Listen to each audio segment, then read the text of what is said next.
அம்மா வாழ்க. கிளியர் அம்மா கிளியரா இருக்குங்களாம்மா? அம்மா கேக்குதம்மா, கேக்குது. நன்றி அம்மா. நன்றி. வாழ்க வையகம், வாழ்க வையகம், வாழ்க வளமுடன். வாழ்க, குருவே துணை. குருவை நினைக்க குணமது செம்மையாம். குருவை நினைக்க கொடிய வினைகள் போம்.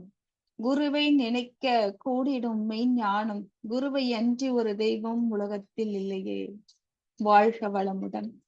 உலக சமுதாய சேவா சங்க தலைவர் ஐயா அவர்களுக்கும், ஸ்கை நார்வே டென்மார்க் டீம் சிறப்பாக இந்த இணையதளத்தில் சிறப்பாக தொண்டாற்றி கொண்டிருக்கிறார்கள். அவங்கள் அனைவருக்கும், சிறப்பான ஒரு தவம் எடுத்த ஐயா அவர்களுக்கும், தொகுப்புரையாற்றி கொண்டிருக்கும் அம்மா அவர்களுக்கும், இந்த இணையதளத்தில் இணைந்துள்ள அனைத்து அன்பு உள்ளங்களுக்கும் வாழ்க வளமுடன் என்று சொல்லி, நீங்களும் உங்கள் அன்பு குடும்பமும் வாழ்க வளமுடன் என்று இறை அருளோடும் குரு அருளோடும் நினைவில் நின்று வாழ்த்தி, இன்னைக்கு எனக்கு ஒரு சிறப்பான ஒரு தலைப்பை கொடுத்த, எனக்கு செலக்ட் பண்ணி இந்த தலைப்பை யார் கொடுத்தாங்கன்னு செலக்ட் பண்ணவங்களுக்கும் ஒரு நன்றியை கூறி, நான் உரைக்கும் வார்த்தை எல்லாம் நாயகன் தன் வார்த்தை அன்றி நான் உரைக்கும் வார்த்தை அல்ல. எல்லா இறை அருளுக்கும் குருவுக்கும் நன்றி கூறி, ஆசான் அருள் தந்தை அவர்களுடைய மெயின் கான்செப்டே என்னன்னு பாத்தீங்கன்னாக்கா, உலக அமைதி.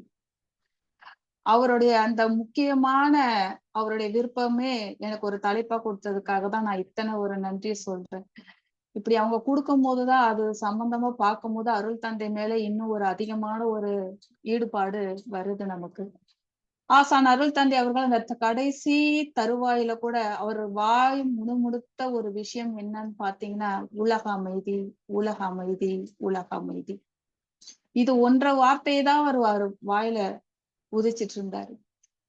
அந்த உலக அமைதிக்காக அவர் உலகத்துக்கு நிறைய திட்டங்களை வகுத்து கொடுத்திருக்காரு அவர் நமக்காக. அதுல ஓர் உலக ஆட்சி, அதுல அவர் கொடுத்த இந்த திட்டங்களை பத்தி நம்ம கொஞ்சம் சிந்திக்க இருக்கிறோம். எவ்வளவு அழகா நமக்காக அவர் பாடுபட்டிருக்காரு என்பதையும் நாம உணர இருக்கிறோம். எல்லாருக்கும் எல்லாமும் பெற வேண்டும். இங்கு இல்லாத நிலை ஒன்று வர வேண்டும். இல்லாத ஒரு நிலைமை, அதாவது இல்லாமை இல்லாத நிலை வேண்டும். மன்னிக்கணும், எல்லாரும் எல்லாமும் பெற வேண்டும். இங்கு இல்லாமை இல்லாத நிலை வேண்டும். மனிதர்கள் வாழ இந்த காலத்துல நியாயமான தேவைகள் ஒவ்வொரு மனிதருக்கும் எல்லாமே நிறைவேறுச்சுன்னு வச்சுக்கோங்க, அவன் மனசுல எப்படி இருக்கும்? மனசுல ஒரு நிறைவு, நிம்மதி, அமைதி எல்லாமே கிடைக்கும். ஆனா வாழும் மனிதர் குலத்துல எல்லாருக்குமே எல்லாமும் கிடைப்பதில்லை. அப்படி எல்லாருக்கும் எல்லாமும் கிடைக்கும் போது இருக்கிறவங்கள பார்த்து இல்லாத இருக்கிறவங்க என்ன பண்றாங்க? மனசுல ஒரு ஏக்கம், அந்த ஏக்கமே பாத்தீங்கன்னா அப்படியே பொறாமையா மாறிடும். அப்படி பாத்தீங்கன்னா போட்டியா மாறிடும். அந்த இடத்துல ஒரு கோபம் வரும். கோபமே வஞ்சமா ஆயிடும். யார பார்த்தாலும் ஒரு எரிச்சல் இருக்கும். இங்க இருக்கும்போது அங்க பிணக்குதான் அதிகமாகுமே தவிர மனிதர் குலத்துக்குள்ள இணக்கம் என்பதே இருக்காது. அப்படி கிடைக்காத ஒரு பட்சத்துலதான் அங்க தீவிரவாத இயக்கங்கள், மனிதர்களும் தப்பான ஒரு வழியை நோக்கி போற ஒரு சந்தர்ப்ப சூழ்நிலையும் எல்லாமே அமைஞ்சிருது. ஒரே ஒண்ணு, மனிதனோட நியாயமான தேவையில முக்கியமான தேவையா சாமிஜி உடல் பசி, குடல் பசி, அறிவு பசின்னு 3 பசி சொல்லியிருக்காரு. அதுல ஒன்ன எடுத்துக்கிட்டோம்னா கூட, இந்த உடல் பசி இருக்கு பாருங்க, இது நிறைவேறலனாலே தீவிரவாதம் வரைக்கும் அவன் மாறக்கூடிய ஒரு சூழ்நிலை இந்த சமுதாயத்துல. பசி என்ற ஒண்ணு, அதாவது பாரதியார் சொல்லுவாரு, பசி என்ற ஒரு உணர்வே சாதாரண உணர்வு கிடையாது. அது நிறைவேற்றலன்னா இறை உணர்வை கூட பெற முடியாது. பாரதியார் அதுக்குதான் சொல்லுவாரு, தனி ஒருவனுக்கு உணவு இல்லைன்னா ஜெகத்தினையே அழிச்சிடுவோம்னு சொல்லுவாரு. ஏன்னா பசி வந்தால் 10ம் பறந்து போயிடும். மானம், குலம், கல்வி, தானம், வன்மை, அறிவுடைமை, தவம், முயற்சி, பலவீனம், காமம், எந்த உணர்வுமே அங்க வேலை செய்யாது. அப்ப இது ஒண்ணே இவ்வளவு பெரிய கொடுமைனாக்கா, இது ஒருவனுக்கு ஒரு சமுதாயத்துல ஒருத்தனுக்கு கம்மியா கிடைச்சா கூட அந்த மனிதர்னால அவனும் அவனுடைய தேவைகள் நிறைவாதனால அவனுக்கும் பாதிப்படைஞ்சு அவனால மற்றவனுக்கும் பாதிப்படையக்கூடிய ஒரு பாதகமான சூழ்நிலை கூட உலகத்தில் பரவ வாய்ப்பு இருக்கிறது. தீவிரவாதம் என்ற ஒரு இயக்கம் இந்த உலகத்துல உலக அமைதி கெடுறதுக்கு காரணமா இருக்குன்னா எல்லா தேவையும் எல்லாமும் எல்லாருக்கும் கிடைக்காத ஒரே காரணம் தான். அப்போ சாமிஜி என்ன பண்ணாரு, இந்த உலகத்துல எல்லாருக்கும் எல்லாம் கிடைக்கிறதுக்காக ஒரு ஒரு ஆட்சி திட்டத்தை அவர் கொண்டு ஏன்னா அவருக்கு இந்த ஒரு சிந்தனை அறிவு பசி அவருக்கு வர்றதுக்கு காரணம் அவர் வாழ்க்கையில அவர் 2 உலக போரை அவர் சந்திச்சதுதான் இதுக்கு காரணம். அப்படி பார்க்கும்போது அவர் இந்த மாதிரி ஒரு ஆட்சி திட்டத்தை கொண்டு வரணும். ஒரு ஓர் உலக ஆட்சி ஒரு திட்டம் என்ற ஒண்ணு இந்த உலகத்துல நம்ம ஏற்படுத்தணும் என்பதற்காக அதுக்கு கீழே ஒரு 7 திட்டங்களை அவரு கொடுத்தாரு உலக அமைதிக்காக. அப்படி கொடுக்கறதுக்கு அவருக்கு ஃபர்ஸ்ட் ஒரு உலக அமைதி வரணும், ஒவ்வொருத்தரும் ஒரு தனி மனிதன் கிட்ட ஒரு ஒரு அமைதி வரணும் என்பதுக்காக அவர் நிறைய பயிற்சி முறைகளாக நமக்கு கொடுத்திருக்காரு. இன்னைக்கு பாத்தீங்கன்னா ஐநா சபையில பாத்தீங்கன்னாக்கா மார்ச் 20ஆம் தேதி பாத்தீங்கன்னா மகிழ்ச்சி தினம் என்ற ஒரு டேவை கொண்டாடுறாங்க. எதுக்குன்னா அந்த மகிழ்ச்சி தினத்துல பாத்தீங்கன்னா அமைதியாக இருங்கள், அன்பாயிருங்கள், அறிவாயிருங்கள். என்னன்னா ஐக்கிய நாடுகள் சபையில நம்ம டீமுக்குள்ள ரொம்ப பெருமையா கூட இருக்கு ஒரு ஏன்னா இந்த சாமிஜி கொடுத்த இந்த உலக அமைதிக்காக வாழ்த்து லிஸ்ட்ல வேற நம்ம போடுறோம் பாருங்க. நம்ம வான்காந்தத்துல இந்த நல்ல நிறைய இந்த எண்ணத்தை பிரதிபலிச்சுட்டே வாழ்த்தாளியில நம்ம சேர்ந்து இதை பிரதிபலிச்சுட்டு வரோம். இந்த ஓர் உலக ஆட்சி சீக்கிரமா இந்த உலகத்துல அமையறதுக்கு நாம போடுற இந்த வாழ்த்தாளை சீக்கிரம் பழிக்கணும். அதுக்கு நீங்க வாழ்த்தாளியில இவங்க எல்லாம் போறதை நினைக்கும் போது எனக்கு ரொம்ப சந்தோஷமாவும் இருக்கு. மார்ச் 20 பாத்தீங்கன்னா மகிழ்ச்சி தினம்.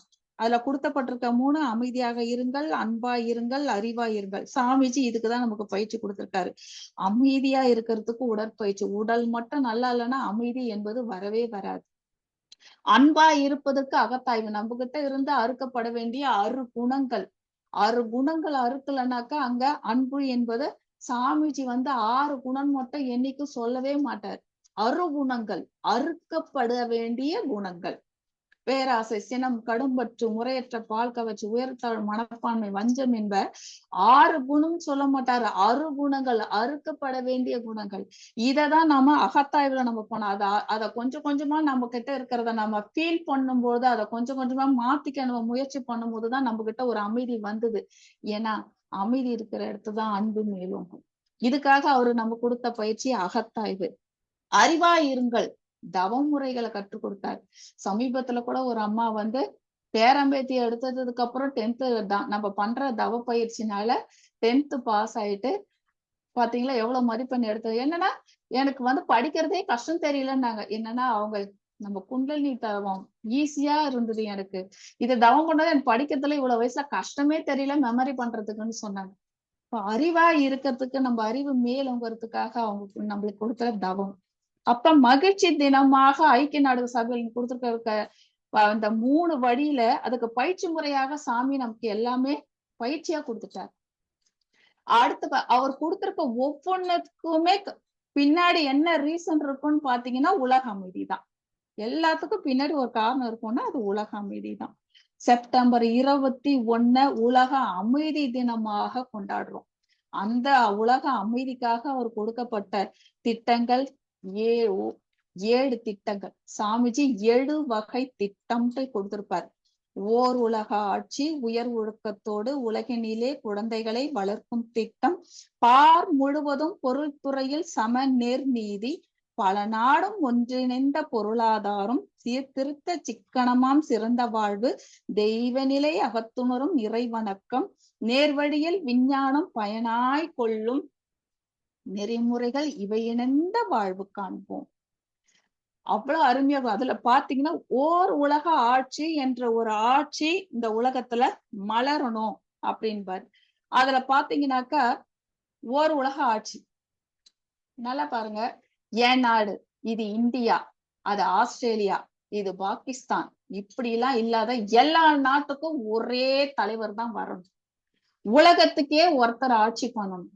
ஒரே தலைவர் ஒவ்வொன்றுத்துக்கும் தனித்தனி பேரு அப்படி வச்சுக்காத. உலக நாடுகள்ல உலக நாடு 1, உலக நாடு 2 அப்படியே போது. நான் இன்னொரு நாட்டுக்கு போகும்போது கூட இது என்ன நாடுக்கு அப்படின்னு கேட்டீங்கன்னா நான் ஆஸ்திரேலியால இருந்து வரேன், நான் பாகிஸ்தான்ல இருந்து வரேன், நான் இந்தியால இருந்து வரேன்னு சொல்லாம நம் நாடு, நம் உலக நாடு, நம் உலக நாடு 3, நம் உலக நாடு 4, இந்த மாதிரி எல்லாத்துக்கும் நீங்க கொஞ்சம் நினைச்சு பாருங்க. அப்படி பேசும்போதே நம் உலகம், நம் உலகம், நம் உலகம் வரும்போதே எல்லாத்துக்குள்ளயும் ஒரு இணக்கம் வந்துருமே.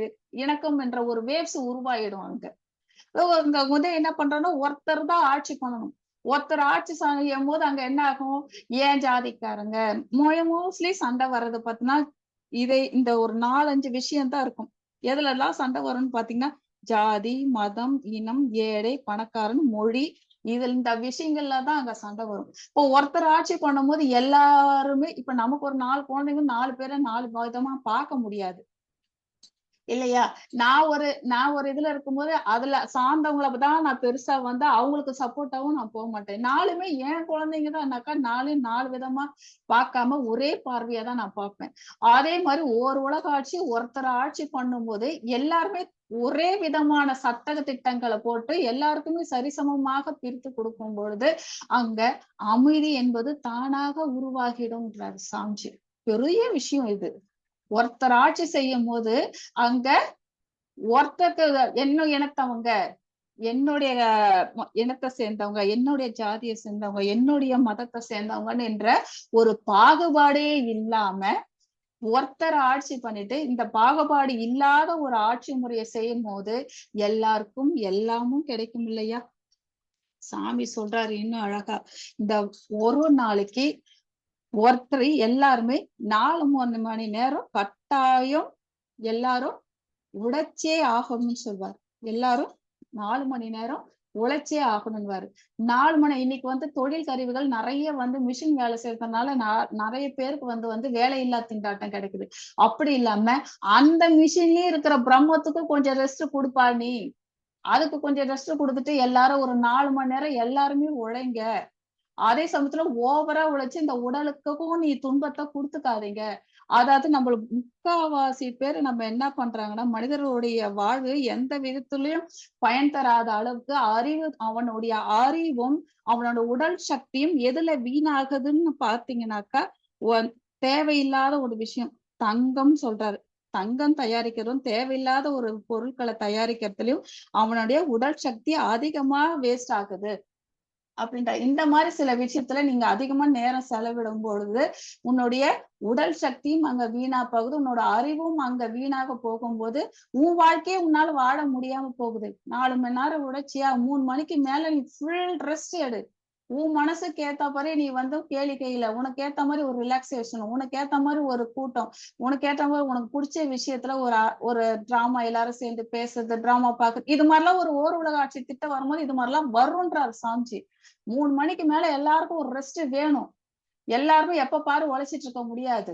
எல்லாருக்கும் கொஞ்சம் மிஷினுக்கு ரெஸ்ட் கொடுத்துட்டு எல்லாரும் உழைக்கவும் வேணும். 50 வயசுக்குள்ள எல்லாரும் உலகத்தை எல்லாரும் சுற்றியும் பார்க்கணும்.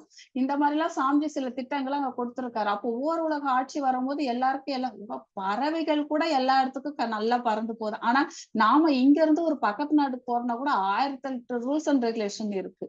பாஸ்போர்ட், விசா அது இதுன்னு. எதுக்காக? ஓரறிவு ஈரறிவுக்கு கூட இல்லாத ஒரு இருக்கிற சுதந்திரம் கூட 6 அறிவு கொண்ட ஒரு மனித குலத்துக்கிட்ட இல்லையே. ஏன் அப்படி?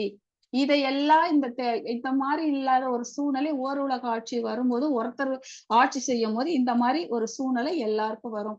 உன்னுடைய உடல் சக்தியையும் அறிவு சக்தியும் நிறைய நேரத்துல நீ வீண் பண்ணும் போது உன் வாழ்க்கையை உன்னால வாழ முடியாத போது அங்க மன அழுத்தத்துக்கு ஆளாகிற. 4 மணி நேரம் உழை. 4 மணி நேரம் கம்பல்சரியா உழைச்சிட்டு 3 மணிக்கு மேல ஃபுல்லா ரெஸ்ட் எடு. உன் மனசு சம்பந்தப்பட்ட இதுல ரெஸ்ட் எடுங்க. நல்லா நல்ல ஆரோக்கியமான ஒரு இதுல உன்னோட மனசையும் இதையும் செலுத்து அப்படிங்கிறாரு. ஓர் உலக ஆட்சி வரும்போது இதெல்லாம் கட்டாயம் வருங்கிறாரு. அதுக்கப்புறம் பாத்தீங்கன்னா உயர் ஒழுக்கத்தோடு குழந்தைகளை வளர்க்கும் திட்டம்.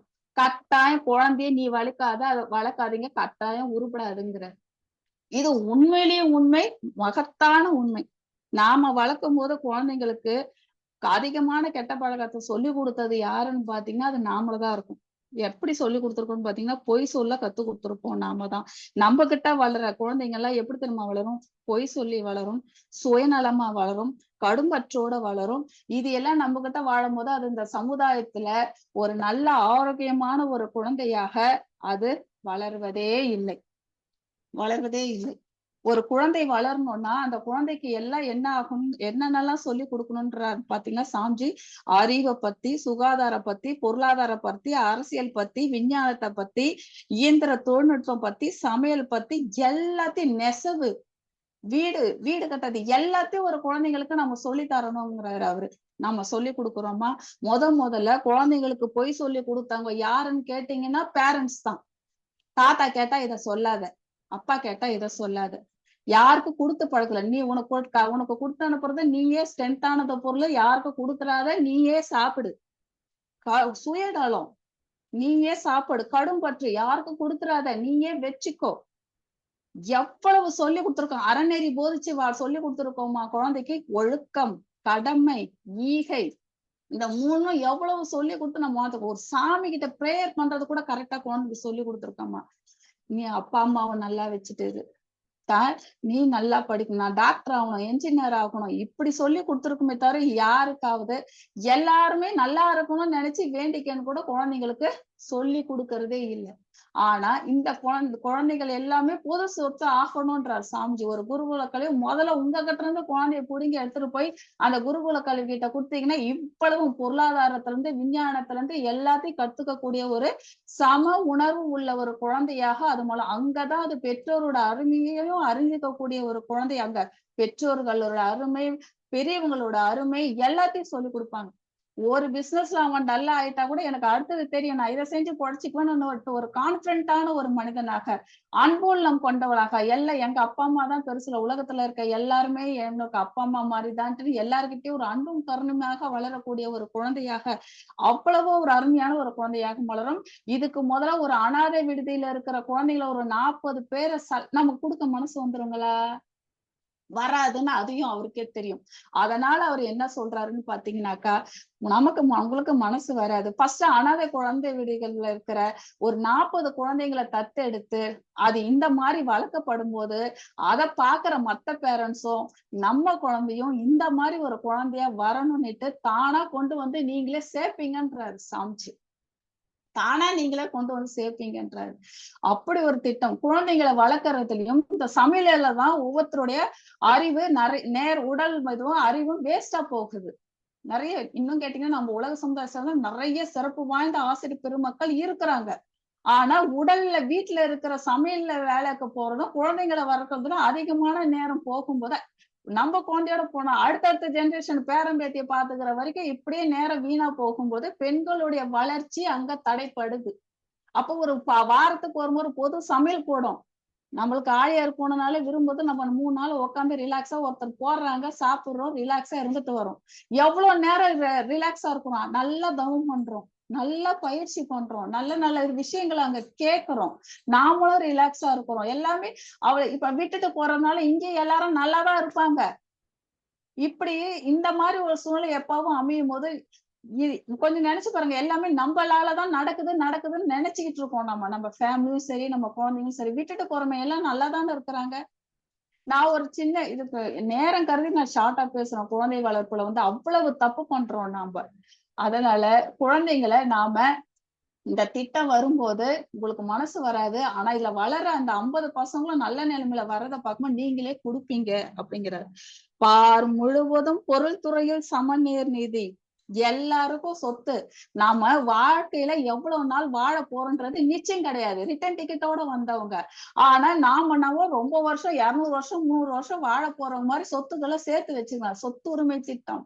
ஒருத்தர் எவ்வளவுக்கு எவ்வளவோ அது ஒரு சட்டம் வரணும்ன்றாரு ஓர் ஆட்சியில. ஒருத்தருக்கு இவ்வளவு சொத்து தான் இருக்கணும், அதுக்கு மேல நீ வச்சிருக்கிறதுக்கு உனக்கு உரிமை கிடையாது.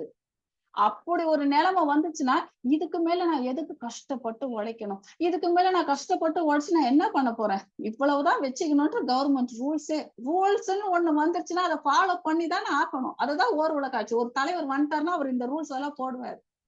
அப்ப அதுக்கு மேல சம்பாதிக்கணும்ன்ற எண்ணம் கூட யாருக்கும் வராது. அந்த பேராசையே வராது. அந்த பேராசை இருக்கனால்தான் தான் வாழ்க்கையும் வாழாம தப்பான முறையில அதிகமான சொத்துக்களை சேர்த்து இன்னொருத்தர உரிமையை நாம பறிக்கும். ஒருத்தர்கிட்ட இவ்வளவு சொத்து இருக்கும் போது அப்ப நிலம் புலங்கள் எல்லாமே விலையேற்றம் பெறும் போது இல்லாதவங்களால வாங்க முடியல.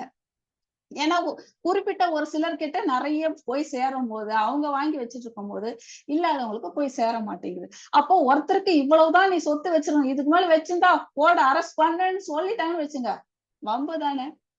அப்போ இப்படி ஒரு திட்டம் வரும்போது எல்லாருக்கும் எல்லாமும் சமமாக, நீ 4 கிரவுண்ட் வச்சிருக்கியா, நானும் 4 கிரவுண்ட் வச்சிருக்கேன், போட்டியும் கிடையாது, பொறாமையும் கிடையாது, ஒண்ணும் கிடையாது இல்லைங்களா. பார் முழுதும் உலகுல சமநீர் நீதி, பல நாடு பொருள்துறையில சமநீதி வந்துரும் அந்த இடத்துலன்றாரு அவரு. பல நாடும் ஒன்றிணைந்த பொருளாதாரம், இங்க ஒரு வேலை அங்க ஒரு வேலை. சமீபத்துல மலேசியாவுக்கு போயிருந்தோம். அங்க நம்ம சிரமான அறிவுத்திருக்கோயில் திறக்கும் பொழுது அங்க இருக்கிற இளநீ 250 ரூபாய், நம்ம நாட்டுல இளநீ 30 ரூபாய். அந்த நாட்டுக்கு அது கரெக்டான விலை அப்படின்றாங்க.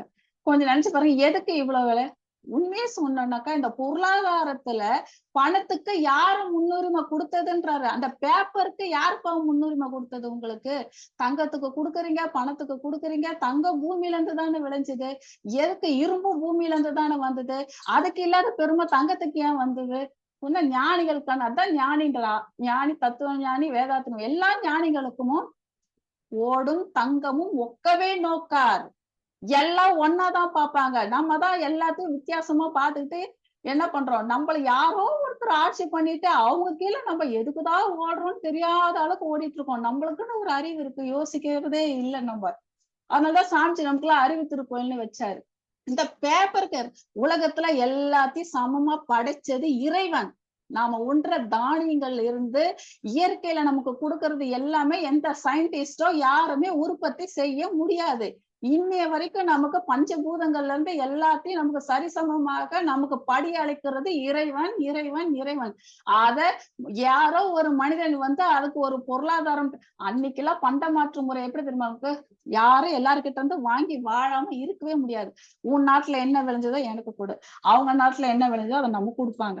அவ்வளவுதானே தவிர அங்க பொருளாதாரம்ன்றதுக்கு பணத்துக்கு முக்கியத்துவமே கிடையாது, தங்கத்துக்கு முக்கியத்துவம் கிடையாது. ஆனா இப்போ ஒரு தங்கம்ன்ற ஒண்ணு பொருள்ல நீங்க பல இருக்க ஒரே ஒரு விஷயத்துக்காக அதுக்கும் நம்ம நிறைய கொடுக்குறோம் முன்னுரிமை. சாமி என்னன்றாரு? நாளைக்கு பாருங்க, நீங்க சேர்த்து வச்சிருக்க எல்லா தங்கத்தையும் கடல்ல எப்ப பாரு கப்பல் நிக்குது, அது துரு பிடிச்சிடுவோம். எப்படி இருந்தாலும் அந்த துருவை அடைக்கிறதுக்கு எல்லாரும் தங்கத்தை தூக்கி வெளியில கொட்டதான் போறாங்கன்றாரு. இந்த ஒரு நிலைமை கட்டாயம் வரும்ன்றாரு சாமிஜி. எதுக்கு? எல்லாருக்கும் ஒன்றிணை, எல்லாருக்கும் பொருளாதாரம் ஒரே மாதிரி இருக்கணும். இந்த பணத்துக்காக எல்லாம் யாரும் வந்து இந்த பேப்பருக்காக யார் நிர்ணயம் பண்றா? இத இயற்கை கொடுக்கறதுக்கு யாரு விலை நிர்ணயம் போடுறது பின்னாடி? இதெல்லாம் ஒவ்வொரு உலக ஆட்சி வந்துருச்சுன்னா இதையெல்லாம் போகுன்றார் சாமிஜி. சீர் சிறுத்த சிக்கனமா சிறந்த வாழ்வு. நல்லா நினைச்சா சிக்கனம் என்ற ஒண்ணு இன்னைக்கு கல்யாணத்துல பண்ற செலவு இருக்கு பாருங்க, அநியாய செலவு, அதிகமான செலவு. அது பியூட்டிஷியன் கொடுக்கற செலவு அதை விட. ஒரு நாள் மேடைக்கு மீசை வைத்தான், ஒரு நாள் கூத்துக்கு மீசை வைத்தான் மேடையிலே, மறுநாள் பார்க்கையில் மாறி போயிருந்தான் ஜாடையிலே. அந்த மேக்கப்புக்கு மறுநாள் பார்த்தா அந்த பொண்ணு வீட்டுல போய் பாத்தீங்கன்னா அந்த பொண்ணானே நமக்கே தெரியாது. அவ்வளவு செலவு இன்னைக்கு, அனாவசியமான செலவு. அதெல்லாம் வந்து இப்போ எப்படி சொல்றது, அத்தியாவசிய செலவுலாம் அந்த பியூட்டிஷியன் செலவெல்லாம் எடுத்துட்டு வந்துட்டாங்க. பிளவுஸ் தைக்கிறது வந்து எல்லாம். ஆனா ஒரு கல்யாணத்துல, திருமணத்துல எத்தனை சடங்கு முறைகள், ஒவ்வொன்றுத்துக்கும் எவ்வளவு அர்த்தங்கள் பாரம்பரியத்துல எவ்வளவு இருக்குன்ற விஷயத்தெல்லாம் யாருக்கும் தெரியாது. ஆனா இந்த சீர்திருத்தம் இதுக்கு எதுக்கு இவ்வளவு செலவு பண்ணணும்? ஒருத்தரை பார்த்து ஒருத்தர் ஏங்கணும், அவங்கள மாதிரி இப்படி எல்லாம் நம்ம பண்ணலேன்னு நினைக்கணும். கொரோனா பீரியட்ல தாங்க அந்த மாதிரி கல்யாணம், சிக்கனமான ஒரு அழகான கல்யாணம் நடந்தது. இப்ப மறுபடியும் மறுபடியும் மாறிடுச்சு சூழ்நிலை. மக்கள் இயற்கை எத்தனையோ சூழ்நிலையை கொடுத்து மாறுறதுக்கு எத்தனையோ சூழ்நிலை கொடுத்தாலும் மாறுவதில்லை. திருப்பி திருப்பி பண்ற தப்பையே பண்ணிக்கிட்டு இருக்கு. இப்ப சமீபத்துல ஒரு பெரிய பெரிய கோடீஸ்வரர் கல்யாணம் பண்ணாரு அவங்க பையனுக்கு. உங்களுக்கு தெரியும், அம்பானி பண்ணாரு. 2500 ஐட்டம் போட்டாருங்களாம் சமையல் சாப்பாட்டுக்கு. ஆனா அதுல ஒன்ன கூட அவரோ மாப்பிள்ளையோ அவர் பையனோ சாப்பிடல. சாப்பிடக்கூடிய உடல் தகுதி அவங்களுக்கு இல்ல. இது வாழ்க்கையா? சொல்லுங்க. எதை நல்லா வச்சுக்கணுமோ அதை நல்லா வச்சுக்கணும். பேராசை கொண்டு இந்த மாதிரி எல்லாம் சேர்த்துட்டு இருக்கும் போது, தூங்காம இப்படி இருக்கும் போது, உடல் நலமும் மனநலம் கிடக்கும் போது அவங்க வாழ்க்கை, அவங்க வாழறதுக்கே தகுதி இல்லாதவங்களும் ஒருத்தர் மாறி விடுவாங்க இல்லையா? அப்போ சிக்கனம் என்பது ரொம்ப ரொம்ப அவசியம். நீங்க ஒரு ஆள் பண்ணிருங்க, உங்களை பார்த்து எவ்வளவு பேர் ஏங்குறாங்க. இந்த ஒரு சூழ்நிலையை நம்ம கூட நம்ம மத்தவங்களுக்கு அமைச்சு கொடுக்காத அளவுக்கு ஒரு சூழ்நிலையும் அங்க வரணும்ன்றாரு சாமிஜி வந்து. ஏன்னா இதுக்கு நிறைய விஷயங்கள் சொல்லலாம், நேரம் கருதி நான் அதையும் ஷார்ட்டா முடிச்சு, தெய்வ நிலை அகத்துணரும் இறைவணக்கம் தன்னிலை விளக்கம் பெறணும். எல்லாரும் தன்னிலை விளக்கம் பெறணும். அன்னைக்கு பாருங்க, இந்த நாட்டுல வந்து இன்னைக்கு சாப்பாட்டுக்கே ரொம்ப ரொம்ப ரொம்ப ரொம்ப ரொம்ப கஷ்டம். சாப்பாட்டுக்கு ரொம்ப கஷ்டம். அப்ப அந்த மறந்துட்டேன் நாட பேரு, சோமாலியான்னு நினைக்கிறேன். சோமாலியா தான். அப்ப பாத்தீங்கன்னா ஒரு ஜீவன் வந்து பாத்தீங்கன்னா அடுத்த ஒரு க்ஷணம் வந்து சாக, வயிற்றுக்கு உணவு இல்லாம அந்த உயிர் போக போது அதை கொத்தத்துக்கு பக்கத்துல ஒரு ரெடியா ஒரு கழுகு உக்காந்துட்டு இருக்கு. அதை ஒருத்தர் போட்டோ எடுத்தாருன்னா என்ன மனிதாபிமானம் இருக்கு? ஒரு உயிர் அங்க வந்து அடுத்த க்ஷணம் போக போகுதுன்னா அதை காப்பாற்றுறதுக்கு முனைவு பண்ணலையே அந்த போட்டோகிராஃபர். அதை போட்டோ எடுத்து உலகம் முழுக்க பெரிய ஃபேமஸான போட்டோகிராஃபர். ஆனா அவருக்கு வந்து கமெண்ட் வந்து திட்டி நிறைய வந்தது. ஒரு உயிர் போக போது அதை நீ காப்பாத்தாதான் அதை போட்டோ எடுத்தியே, நீ எல்லாம் என்னடா மனுஷன்னுட்டு, உனக்குள்ள மனிதன் உன்கிட்ட என்ன அன்பே கொஞ்சம் கூட இல்லையா? உனக்கு வந்து மனிதாபிமானமே இல்லையா? நீ எல்லாம் என்ன மனுஷன் அப்படின்னு எல்லாரும் கொடுத்த அந்த கமெண்ட்டுக்கு அவர் தானே சூசைட் பண்ணி இருந்தார். அப்போ எங்க தன்னிலை விளக்கம் பெறணும் ஒவ்வொருத்தனும். எங்க சண்டை நடந்தாலும் பாதிப்பு நமக்கு இருக்கும். எல்லாருக்கிட்டையும் அன்பும் கருணையும் போகணும். ஒரு நாட்டுல சண்டை நடந்தா நமக்கு இங்க பெட்ரோல் விலை ஏறிடும், இங்க பாமாயில் விலை ஏறிடும். அங்கதானே வம்பு. நமக்கு என்ன, நாம இங்க நிம்மதியா இருக்கணும் தயவு செய்து நினைக்க கூடாது. தன்னிலை விளக்கம் பெற்றா எல்லாரும் நம்புயிர் தான், எல்லாம் ஒன்றே குலம், ஒருவனே தேவன், நாம் எல்லாம் ஒரு தாய் வச்சு பிள்ளைகள் என்ற உணர்வு அங்க மேலோங்கும். தன்னிலை விளக்கம் எல்லாருக்கும் கட்டாயம் வரணும். தெய்வ நிலை அகத்துணரும் இறை வணக்கம். இந்த தன்னிலை உணர்வு எல்லாரும் பெறும்பொழுது இறை உணர்வு அங்க மேலேறும். நேர் வழியில் விஞ்ஞானம் பயனாய் கொள்ளும். விஞ்ஞானம் என்பது விஞ்ஞானத்தோட அறிவு வளர்ச்சி நமக்கு ரொம்ப தேவை. இன்னைக்கு எவ்வளவு நமக்கு லைட் வேணும், ஃபேன் வேணும், இந்த மாதிரி தேவைக்கு நமக்கு விஞ்ஞான வளர்ச்சி தேவை. ஆனா ஆக்கப்பூர்வமாக இல்லாம அதை அழிவு பாறைக்கு கொண்டு போற விஞ்ஞானம் நமக்கு தேவையில்லை. எல்லாம் சுத்தி சுத்தி சுத்தி சுத்தி நான் இந்த உலகத்தையே அழிக்கக்கூடிய பெரிய பெரிய அணுகுண்டுங்களா தயாரிச்சு, மேல ஒண்ணு சுத்து, ஆகாயத்துல ஒண்ணு சுத்துது, பூமியில ஒண்ணு இருக்குது, கடலை ஒண்ணு இருக்குது, எல்லாத்தையும் சுத்தி யாருக்காவது ஒருத்தருக்கு மூடு சரியில்லாத ஒரு பட்டன் அழுத்தின கூட தொலைஞ்சது விஷயம். அப்போ இப்படி ஒரு ஆபத்தான ஒரு சூழ்நிலை தேவையா? அப்ப நீ இப்படி பயந்து வச்சிட்டு இருக்கும் போது நீ எனக்கு ஏத்த மாதிரி நீ நடந்துக்கலன்னா நான் இந்த ரிமோட்டை அழுத்திடுவேன். எனக்கு அது ஒருத்தருக்கு ஒருத்தர் பயமுறுத்துற சூழ்நிலை தேவையில்லைங்க. இப்படி ஒரு ஆபத்தான விஞ்ஞானம் நமக்கு தேவையில்லை. நேர் வழியில் விஞ்ஞானம் பயனாய் கொள்ளக்கூடிய விஞ்ஞானம் மட்டும்தான் நமக்கு தேவைங்கிறாரு சாமிஜி. நெறிமுறைகள் இவை இணைந்த வாழ்வு காண்போம். நாம என்ன நெறிமுறையில் நினைந்த இந்த வாழ்வு கட்டாயம் நமக்கு இந்த 7 வகை திட்டம் நமக்கு அமையும்ன்ற ஒரு சந்தேகம் எல்லாருக்கும் இருக்கா? எங்க சாமி எழுதிட்டாரு, இதெல்லாம் நடக்குமானா சத்தியமா நடக்கும், கட்டாயம் நடக்கும். சாமிஜி இதுக்கும் ஒரு வழிமுறை கொடுத்திருக்காரு. இது எப்படி நடக்கும்னா, எனக்கு இது வந்து நானே சொல்லல, துரியாதீத தவத்துல இறை எனக்கு சொன்ன கட்டளை இது. உலக அமைதிக்கு இது கொடுத்த இந்த திட்டங்கள் துரியாதீத தவத்துல இறை எனக்கு கொடுத்த ப்ராமிஸ். இது கட்ட நம்மளே தவம் பண்றோம், கொஞ்சம் கண்ணாடி பயிற்சி பண்றோம், நம்ம நன்னெண்ணத்துக்கே நம்மளுடைய சில எண்ணத்துக்களுக்கே பவர் அதிகமா இருந்து நிறைவேறுதுன்னா எவ்வளவு பெரிய ஞானி, தத்துவ ஞானி வேதாத்ரி மகர்ஷி, அவரோட எண்ணம் நிறைவேறாத போயிடும் நினைக்கிறீங்களா? கட்டாயம் நிறைவேறும். நார்வே டீம்ல வேற சூப்பரா வாழ்த்து வேற போட்டுக்கிட்டு இருக்கோம், வான்காந்தத்துல போட்டுருவோம் இல்லையா? கட்டாயம் இது நிறைவேறும். இதுக்கு எப்படி திரும்ப நிறைவேறும்னு அவர் சொல்றாரு. எப்படி நிறைவேறும்னா, ஒரு எலெக்ஷன் வரும், அந்த எலெக்ஷன்ல வந்து ஒருத்தர் நிப்பாரு, அவரு வந்து இப்ப நம்ம வாக்குறுதி கொடுக்குறாங்க இல்லையா, நான் ஜெயிச்சேன்னு எனக்கு இதெல்லாம் நான் நிறைவேற்றுவேன்னு. அந்த மாதிரி நம்ம இதுல டீம்ல ஒருத்தர் நின்று யாராவது இந்த 7 வகை ஆட்சி திட்டம் இப்படி எல்லாம் வரும்போது உங்களுக்கு சமநீதி, உங்களுக்கு பொருளாதாரத்துறை இப்படி அமைஞ்சிரும், எல்லாம் நீங்க நைட்ல பயம் இல்லாம தூங்கலாம், எல்லாருக்கும் எல்லாம் வேணுமோ எல்லாமே ஈஸியா கிடைக்கும், விலை கம்மியா கிடைக்கும் அப்படின்னு இது மாதிரி 7 வகை திட்டத்தை இது மாதிரி சொன்னோம்னா கட்டாயம் இதுக்கு ஓட்டு போடுவாங்கன்றாரு. அப்படி ஜெயிச்சு வந்தவரு இந்த 7 வகை திட்டத்துல ஒரு திட்டம் இப்போ நமக்கு வந்து 20-30 வாக்குறுதி கொடுக்குறாங்க. ஆனா 1-2 நிறைவேற்றுறாங்களா? யாரு நின்னாலும் நிறைவேற்றிதான் ஆகணும், இல்லைன்னா அவர் 100 வாட்டி யாரும் ஓட்டு போட மாட்டாங்கன்னு அவர் ஒரு 20 வாக்குறுதி கொடுப்பாரு, ஒரு 2 நிறைவேற்றுவாரு. அதே மாதிரி இந்த மாதிரி 70 திட்டம் வரும்போது ஒவ்வொன்னாக செயலுக்கு இது வந்துடும்ன்றாரு சாமிஜி. அப்போ கட்டாயம் இந்த மாதிரி சாமிஜி கொடுத்த இந்த திட்டங்கள் நிறைவேறும் என்று சொல்லி நேரம் கருதி ஒரு பெரிய சப்ஜெக்ட் ஓர் உலக ஆட்சி ரொம்ப அருமையாவும் இருந்தது படிக்கிறதுக்கே. நேரம் கருதி இந்த நேரத்துக்குள்ள என்னால எவ்வளவு முடிஞ்சதோ ஆசான் அருள் தந்தை அவ்வளவு கொடுத்திருக்காரு என்று சொல்லி உள்ளத்தின் அமைதியை பொறுத்துதான் உலகத்தில் அமைதியும் அமையும். நம்மளோட அறிவு உயர உயர நம்ம தேவைகள் இந்த உலகில வாழ்ற மக்கள் எல்லாரும் அவங்கவங்க வயசுக்கு ஏற்ற மாதிரி காலகாலத்துல எல்லாருக்கும் எல்லாமே கிடைக்க செய்யக்கூடிய பெரும் நோக்கத்தோடு இந்த ஓர் உலக ஆட்சி திட்டத்தை சாமிஜி நமக்காக கொடுத்திருக்காரு. இது விரைவில் நிறைவேறும் என்று சொல்லி வாய்ப்பளித்த அனைத்து அன்புங்களுக்கும் நன்றி கூறி என்னுடைய சிந்தனை இதோடு நிறைவு செய்து கொள்கிறேன். வாழ்க வாழ்க வாழ்க வளமுடன்.